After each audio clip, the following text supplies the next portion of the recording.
Guys, magtatanggal tayo ng balat dito sa inagayak natin. Ayan o. Tatanggalan po natin ng balat to. Ayan. Ayan o, ganito pagka tatanggal na yung balat.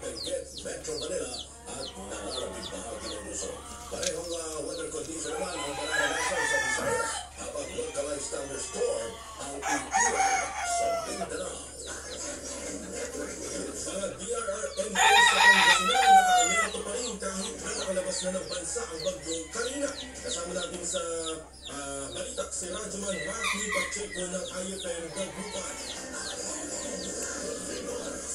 Nananatiling naka-alerto ang mga disaster risk reduction and management offices sa lalawigan ng Pangasinan. Kahit ang palabas na ng Philippine Area of Responsibility ang bagyong Karina. Usap ito ng pagbulan na nararanasan ng probinsya at naitatanang pagbaha sa ilang ito yung mga natanggal natin o.